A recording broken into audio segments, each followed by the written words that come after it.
बिस्मिल्लाहिर्रहमानिर्रहीम। अस्सलाम वालेकुम। उम्मीद करता हूँ आप सब खैरियत से होंगे और मेरे प्रीवियस लेक्चर्स जो हैं मैं डिलीवर कर रहा हूँ वो आप अच्छे से देख रहे होंगे। तो होप आपको समझ भी आ रहा होगा, प्रॉपरली इस पर प्रैक्टिकल वर्क भी इम्प्लीमेंटेशन भी कर रहे होंगे। तो आज जो मेरा टॉपिक है वो है बेसिकली कंट्रोल स्टेटमेंट्स पे। तो बेसिक चीज़ें सीखने के बाद जिस तरह आपके पास एस आउट हो गया या स्कैनर क्लासेस होगी, इसके अलावा जिस तरह वेरिएबल्स को आप इनपुट करवाते थे, तो बहुत सारी ऐसी चीज़ें थी जो कोर होती हैं, ठीक है। लाइक जिस तरह हम लोग डेटा टाइप्स की बात करें, डेटा टाइप्स के अलावा वेरिएबल्स की, तो इसके बारे में मैंने बड़े डिटेल में अपनी प्रीवियस लेक्चर्स में आप लोगों को चीज़ें बताई हैं। तो इसके बाद जो हम लोगों के पास स्टेप शुरू होता है वो है कंट्रोल स्टेटमेंट। कंट्रोल स्टेटमेंट क्या होता है, ठीक है। स्टेटमेंट को कंट्रोल करना, वो आप मल्टीपल वेज में कर सकते हैं, ठीक है। वो यूजिंग लूप भी कर सकते हैं, यूजिंग डिसीजन मेकिंग भी आप कर सकते हैं। तो सबसे पहले देखते हैं Java compiler executes the code from top to bottom. तो इसके बारे में हम लोगों को ये आइडिया भी है कि जो हम लोगों की प्रोग्रामिंग है सीक्वेंशियल होती है, ठीक है। सीक्वेंशियल भी हो सकती है और प्रोसीजरल भी हो सकती है, ठीक है। जो प्रोसीजर्स जो होते हैं उसको कॉल करना, या फिर हम लोग इसमें जो है सीक्वेंस वन बाय वन जिस तरह स्टेप कर रहे होते हैं, तो टॉप टू बॉटम हिरार्की पे ये जा रहा होता है, ठीक है। टॉप आपके पास क्या है, इंटीजर होते हैं। कोई भी वेरिएबल को आपने डिक्लेयर किया या इनिशियलाइज़ किया, उसके बाद आपने उसका जो है स्कैनर क्लास के थ्रू यूज़र से इनपुट करवाया है, जो भी इंटीजर है, फ्लोट है, कुछ भी है। तो ये एक पूरी हिरार्की होती है जिस हिरार्की को आपका जावा कंपाइलर फॉलो कर रहा होता है। तो the statement in the code are executed according to the order in which they appear.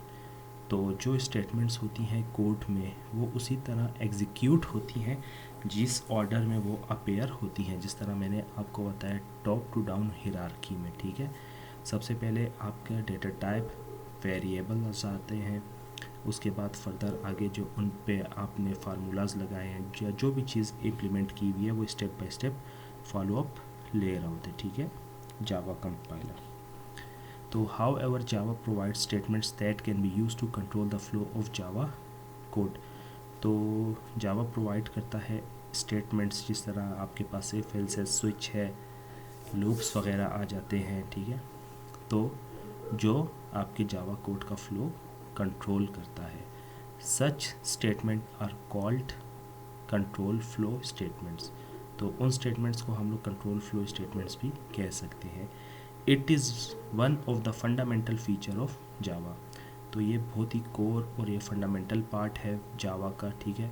तो ये चीज़ें समझने बहुत अच्छे तरीके से समझे, क्योंकि फर्दर आगे जो हम लोगों के पास, अगर हम लोग एक बेसिक में एग्जांपल आपको दूँ इफ एल्स की, ठीक है, या डिसीजन मेकिंग की, जितने भी है मोस्टली हम लोगों के पास कंडीशंस होती हैं लाइक यूज़र नेम पासवर्ड की। इसके अलावा बहुत सारी सच स्टेटमेंट्स होती हैं, ठीक है। जब आप प्रैक्टिकली इम्प्लीमेंट करेंगे उसको या कोई भी प्रोजेक्ट बना रहे होंगे, तो इसमें मोस्टली जो यूज़ हो रही होती हैं वो आपकी decision making if else conditions use हो रही होती हैं, which provides a smooth flow of program. जो एक स्मूथ आरामदेह आपको फ्लो प्रोवाइड करता है जिसके थ्रू आप इजीली अपने प्रोग्राम को रन कर सकते हैं। फिर इसके बाद हम लोग देखते हैं, ठीक है, हम लोगों के पास बेसिकली 3 टाइप्स के कंट्रोल फ्लो स्टेटमेंट्स आते हैं, जिनमें सबसे पहले decision making statements, loop statements और जंप स्टेटमेंट्स। तो इसमें सबसे पहले हम लोग देखते हैं डिसीजन मेकिंग स्टेटमेंट्स, ठीक है। वन बाय वन इसको हम लोग लेके चलेंगे। तो सबसे आज का जो हम लोगों का बेसिकली टॉपिक है कंट्रोल स्टेटमेंट में इफ़ एल्स इफ़ स्टेटमेंट्स। इसके अलावा इसमें स्विच भी आते हैं। तो अगर सेकंड हम लोग डिसीजन इसमें कंट्रोल स्ट्रक्चर की बात करें तो इसमें हम लोगों के पास लूप स्टेटमेंट्स आ जाती हैं, जिसमें बेसिकली आप लोगों को आइडिया होगा कि 3 टाइप्स के लूप तो आप लोगों ने सी या C++ में पढ़े होंगे, जिनमें डू वाइल है, फॉर लूप है। लेकिन जो हम लोगों के पास फॉर ईच लूप होता है, ये स्पेशल पर्पज़ मतलब एरे के लिए हम लोग यूज़ कर सकते हैं, जिसमें कोई भी एक वेरिएबल लेते हैं और उसमें एरेस की वैल्यू को कॉपी करवाते हैं। तो फर्दर इंशाल्लाह हम लोग नेक्स्ट अपने लेक्चर्स में इसको डिस्कस करेंगे। इसके अलावा हम लोगों के पास जंप स्टेटमेंट आ जाती है, ठीक है, जिसमें हम लोगों के पास ब्रेक स्टेटमेंट है और कंटिन्यू स्टेटमेंट है। ये भी हम लोग लूप्स में इफ़ एल्स वगैरह में यूज़, या स्विच में हम लोग प्रॉपरली ब्रेक का स्टेटमेंट यूज़ करते हैं। लेकिन कंटिन्यू जो होता है, कंटिन्यू आप इफ़ एल्स के थ्रू भी यूज़ कर सकते हैं और लूप्स वगैरह कंट्रोल स्ट्रक्चर में भी इसको इस्तेमाल किया जा सकता है। लेकिन जो आज हम लोगों का टॉपिक है वो है इफ़ एल्स। तो थोड़ा सा इसके बारे में हम लोग देखते हैं। इसको हम लोग डिसीजन मेकिंग भी कहते हैं। As the name suggest, decision making statements decide which statement to execute and when. तो जैसा ही डिसीजन मेकिंग स्टेटमेंट डिसाइड करता है कौन सी स्टेटमेंट एग्जीक्यूट करनी है और कब करनी है। इट मीन्स कि अगर आपके पास मल्टीपल इफ एल्स की स्टेटमेंट्स हैं तो लाजमी बात है जो ट्रू होगी वही रन होगी, एग्जीक्यूट होगी। जो फॉल्स होगी तो उसके बाद डायरेक्ट वो दूसरी स्टेटमेंट पे फॉलो अप ले लेगा। तो decision making statements evaluate the boolean expression and control the program flow depending upon the result of the condition provided.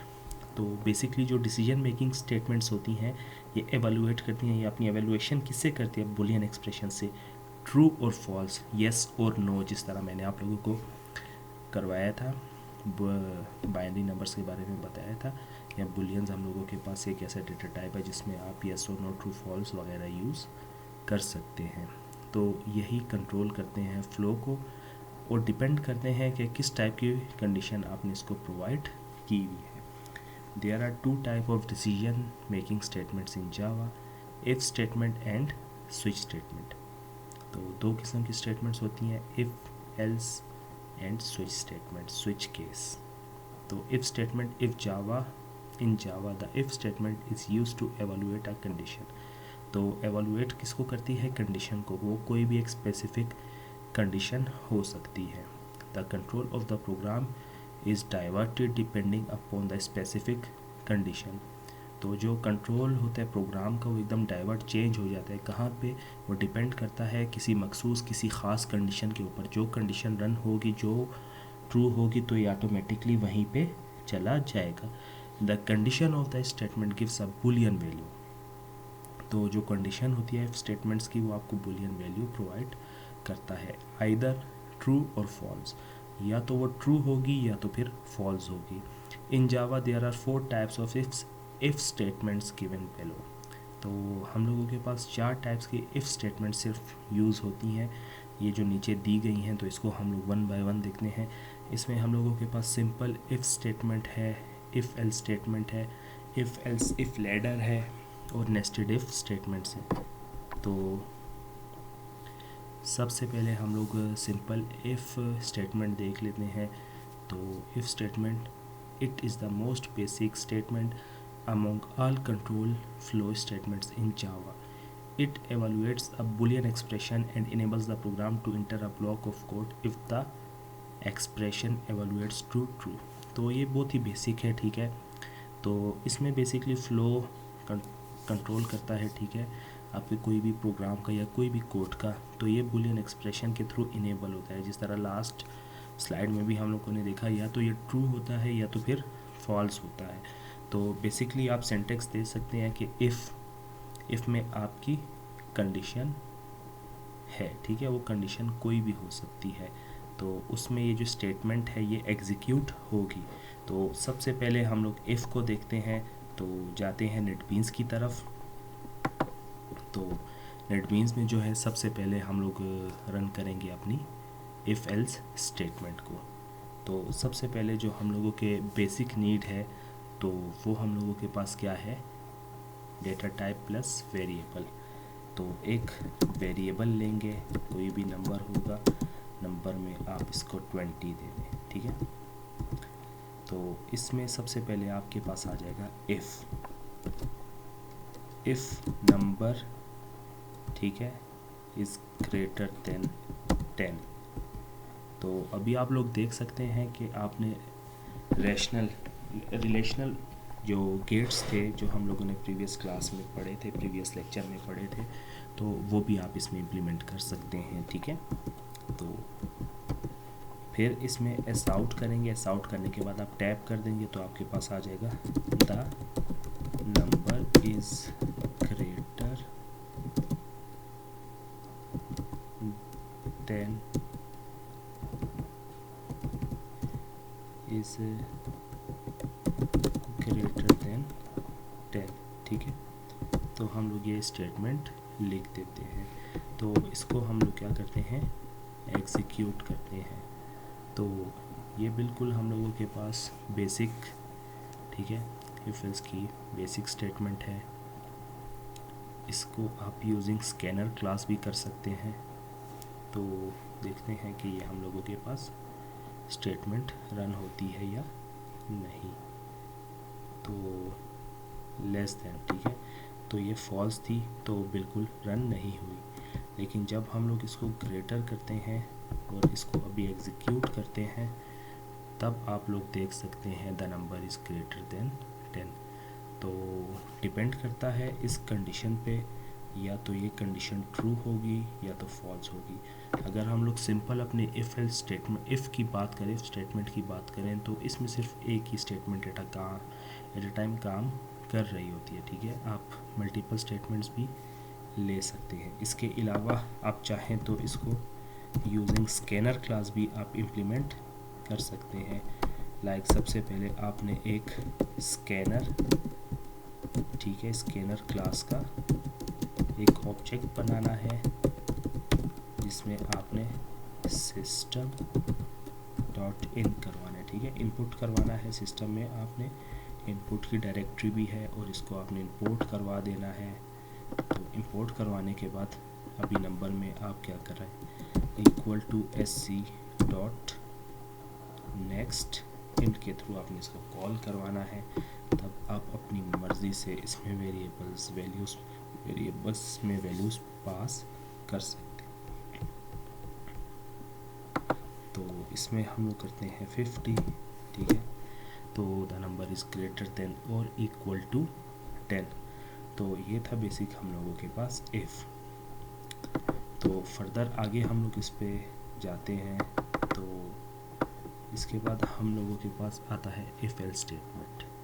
तो उसमें तो जस्ट एक ही था, अगर वो ट्रू हो जाती है तो स्टेटमेंट आपकी एग्जीक्यूट कर जाएगी, जो भी आपने उसमें लिखा होगा या जो भी फार्मूला आपने लगाया होगा। लेकिन इन केस अगर वो स्टेटमेंट फॉल्स हो जाती है तो उसके लिए आपके पास कंडीशन आती है इफ़ एल्स की। The if else statement is an extension to the if statement which uses another block of code, i.e. else block. The else block is executed if the condition of the if block is evaluated as false. तो if statement if else की बात करें तो ये extension आ गई है, ठीक है, एल्स की एक एक्सटेंशन आ गई, उसके साथ फर्दर हम लोगों ने इसको एड अप कर लिया।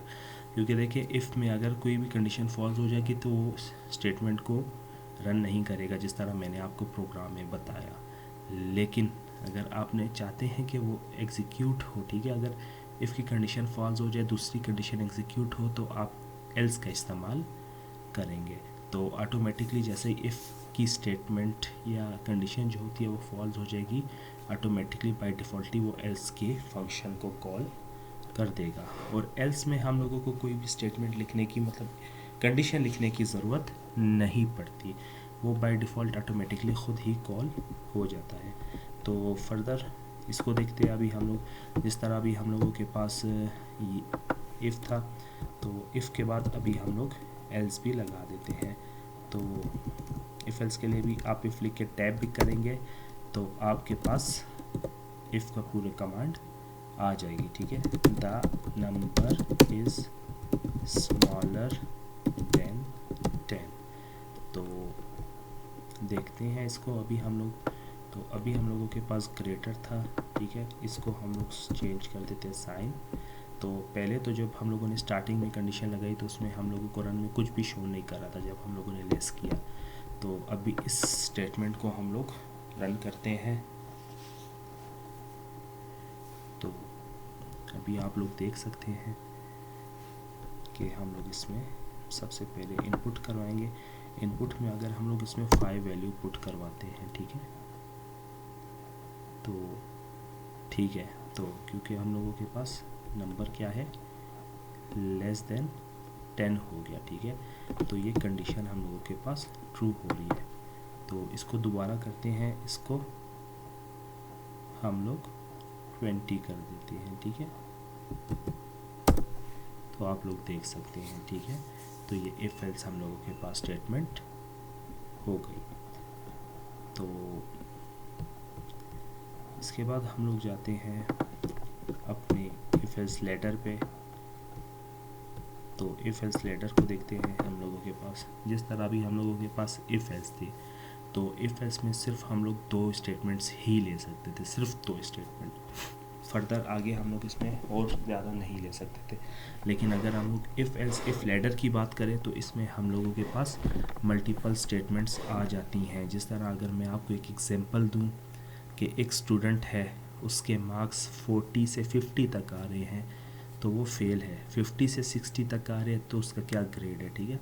तो मल्टीपल स्टेटमेंट्स के लिए हम लोग इफ़ एल्स इफ़ लेडर का यूज़ करते हैं, जिस तरह सीढ़ियाँ होती हैं, ठीक है, एक स्टेप के बाद दूसरा स्टेप वो उसके साथ मर्ज होता है। इसी तरह लाजमी बात है 40 to 50, फिर 50 अपवर्ड 60, 60 to 70, तो इस तरह आपस में वो लेडर की तरह इंगेज होते हैं, ठीक है, जिसके थ्रू हम लोग मल्टीपल कंडीशन को रन कर सकते हैं।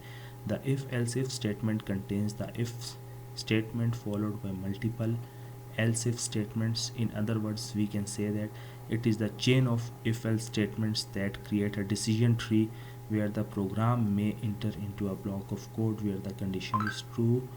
We can also define a statement in the end of the chain. तो हम लोगों के पास ये कुछ चीज़ें हैं, ठीक है, कि मतलब मल्टीपल हम लोगों के पास स्टेटमेंट्स होती हैं जो एग्जीक्यूट करती हैं, वो ट्रू भी हो सकती हैं, फॉल्स भी हो सकती हैं। अगर फॉल्स होंगी तो ऑटोमेटिकली बाय डिफ़ॉल्टली मैंने आपको कहा था वो डायरेक्ट एल्स पे चली जाएंगी। तो मल्टीपल स्टेटमेंट्स के लिए जिस तरह अभी देखें, एक स्टूडेंट है, वो उसकी एज 18 है तो उसको लाइसेंस असाइन किया जाए। इन केस वो 18 नहीं है तो वो अंडर एज है, ठीक है, उसको लाइसेंस नहीं दिया जाए। तो इसी तरह एक स्टूडेंट का अगर हम लोग रिज़ल्ट कार्ड की बात करें तो इसमें मल्टीपल चीज़ें आ जाती हैं, तो उसके लिए हम लोग इफ़ एल्स इफ़ लेडर का इस्तेमाल करेंगे। तो इसको हम लोग फर्दर देखते हैं।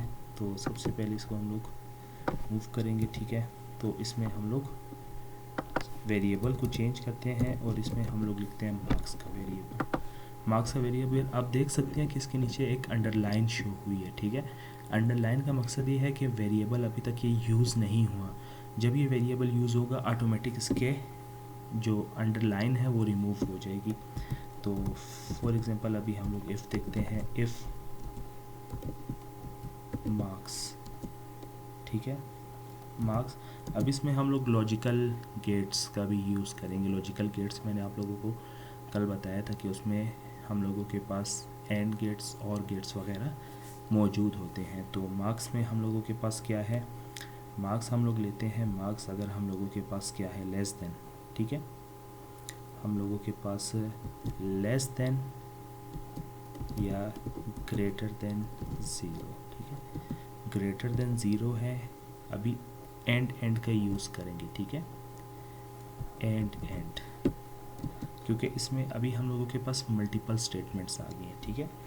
एक कंडीशन में हम लोग मल्टीपल कंडीशंस का भी यूज़ कर सकते हैं, लाइक जिस तरह marks is greater than 0 and marks is less than equal to 49। तो हम लोग ये कहते हैं कि एक स्टूडेंट है जिसके मार्क्स स्टार्ट होते हैं 0 से और वो पिक करता है 49 तक, तो इट मीन्स के वो स्टूडेंट क्या है, उसको हम लोग एस आउट कर देते हैं कि फेल, वो स्टूडेंट क्या है, फेल है,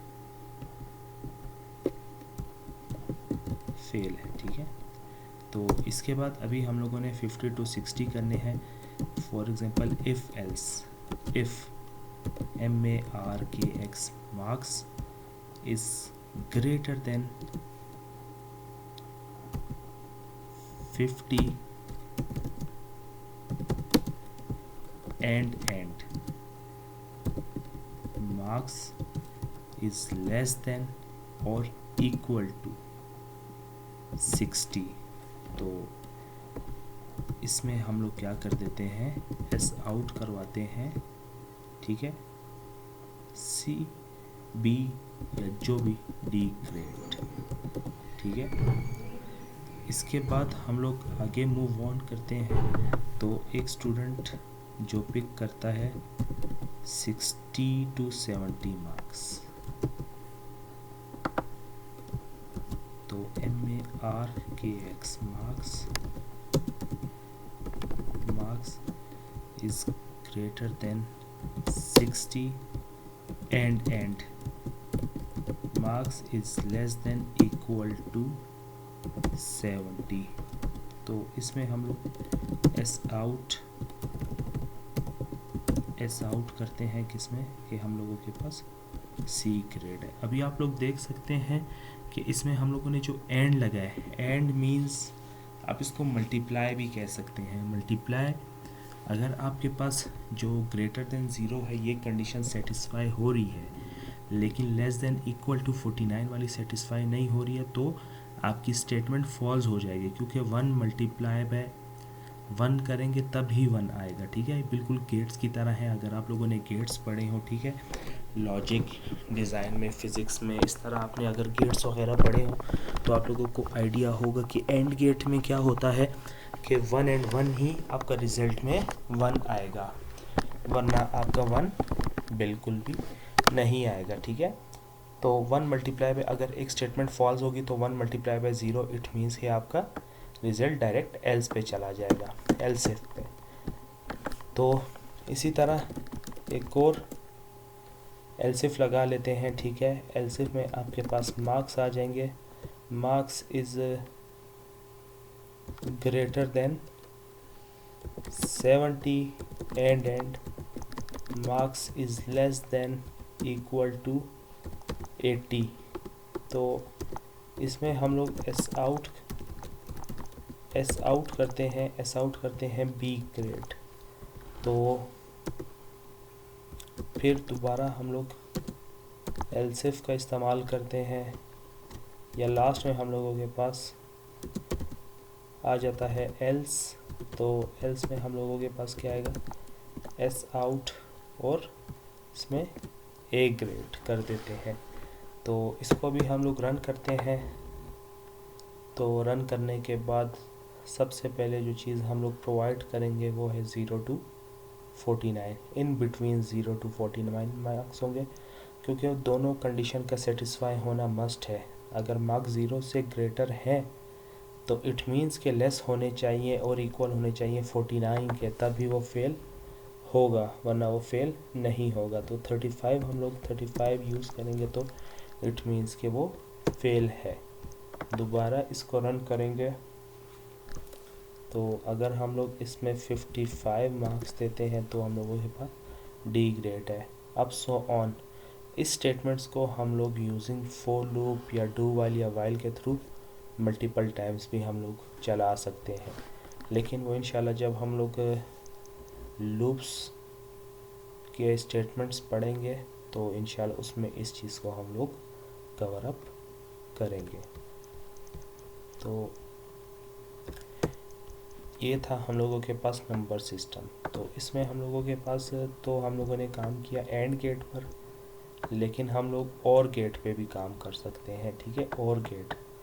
और गेट कभी भी आप नंबर्स के लिए यूज़ नहीं कर सकते, और गेट कभी भी आप नंबर्स के लिए यूज़ नहीं कर सकते। जब भी आप और गेट का इस्तेमाल करेंगे इट मीन्स कि आपने अपने वेरिएबल में, ठीक है, या तो 4 लेना है या तो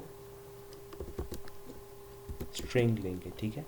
तो क्योंकि देखें इसमें हम लोगों के पास कोई भी ऑपरेटर है, मिसाल के तौर पर हम लोग यहाँ पे ए लिख देते हैं, तो ए के बाद हम लोग दोबारा इफ़ पे जाएंगे, इफ़ ओपी और कोई भी ऑपरेटर है इक्वल टू ए।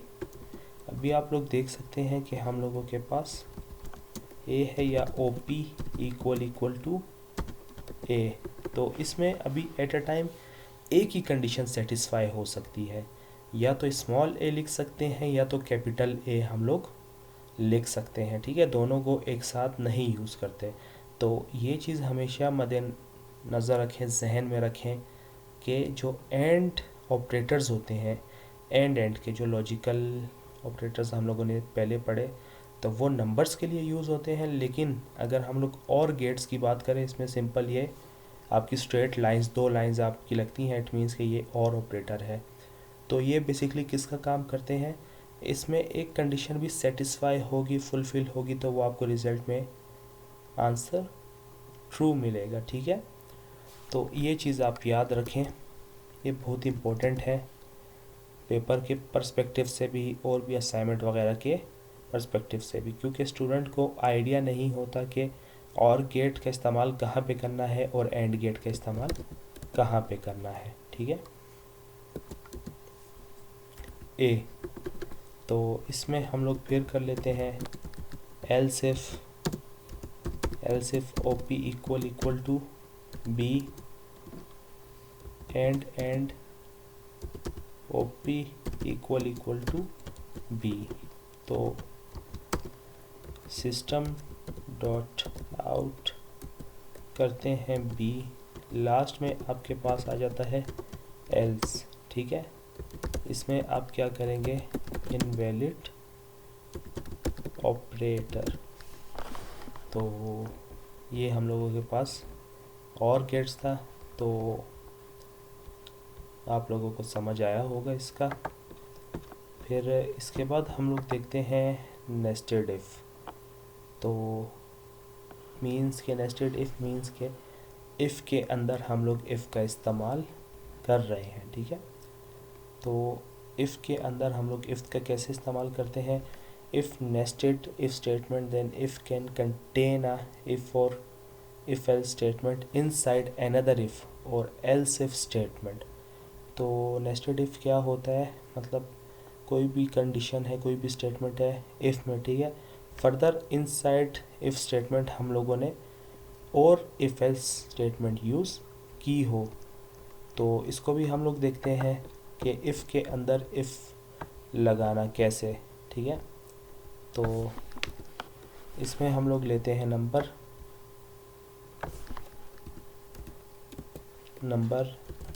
कोई भी नंबर हो गया is equal to S C dot next, ठीक है। तो सबसे पहले मैं आप लोगों को बता दूं, 4 जो ओपी था उसके भी आप स्कैनर क्लास यूज़ कर सकते हैं, लेकिन इसके लिए आपके पास थोड़ा सा टेक्निकल है कि इसमें नेक्स्ट के साथ आपने 4 ऐड लगाना है, 4 ऐड का फंक्शन, ठीक है। तो फिर जाके आप इनपुट करवा सकते हैं। फिर इसके बाद हम लोग इंट नंबर ले लेते हैं is equal to S C dot next int के बाद हम लोग नेस्टेड इफ एल्स करते हैं। तो इसमें जैसा कि हम लोगों ने देखा, पहले तो हम लोगों के पास इफ़ ही होगा, पहले हम लोगों के पास इफ एल्स ही होगा, लेकिन फर्दर आगे अगर हम लोग कहते हैं कि हम लोगों का जो नंबर है, ठीक है, दोबारा ग्रेटर है 0 के, तो हम लोग कहते हैं कि इसी के अंदर हम लोग एक ऐसा इफ़ लगाते हैं जो number less than equal to 100 करे, तब जाके हम लोगों का ये प्रिंट हो। और इसमें हम लोग लिख दें the number is greater than 0, the number is between 0 to 100। तो ये कर देते हैं। इसमें एल्स में अगर ये दोनों नहीं आएंगे 200, तो हम लोग इसमें कर देते हैं इनवैलिड वैल्यू। तब इसका ये है कि आप विद इन इफ़ बॉडी ही काम कर सकते हैं। जिस तरह एफ इसमें होता था कि इफ़ में अगर आपने कंडीशन फॉल्स होगी तो एल्स इफ़ की तरफ वो चला जाता था, लेकिन वो नेस्टेड इफ़ में क्या है, वो इफ़ के अंदर ही वो रोटेट करेगा, ठीक है, वो बाहर जाने की कोशिश नहीं करेगा। तो इसमें हम लोग देख लेते हैं कि हम लोग इसमें पहले वैल्यूज़ पास करते हैं। वैल्यूज़ अगर हम लोग 50 करते हैं तो the number is between 0 to 100, लेकिन दोबारा इसको रन करके अगर हम लोग 120 करते हैं तो इनवैलिड आ जाएगा, इनवैलिड वैल्यू आ जाएगा, ये फर्दर आगे मूव ऑन नहीं होगा। मीन्स के हम लोगों को इफ्स एल्स की ज़रूरत ही नहीं पड़ेगी, वो with in a if first if body he working अपनी करेगा। तो यहाँ तक उम्मीद करता हूँ कि आप लोगों को बहुत अच्छे से समझ आया होगा। जो भी आपकी कोई भी क्यूरीज हैं तो आप कमेंट सेक्शन में कमेंट कर सकते हैं। तो इंशाल्लाह फिर नेक्स्ट लेक्चर में मैं आप लोगों को स्विच स्टेटमेंट के बारे में थोड़ा सा गाइड करूँगा। थैंक यू, अल्लाह हाफिज़।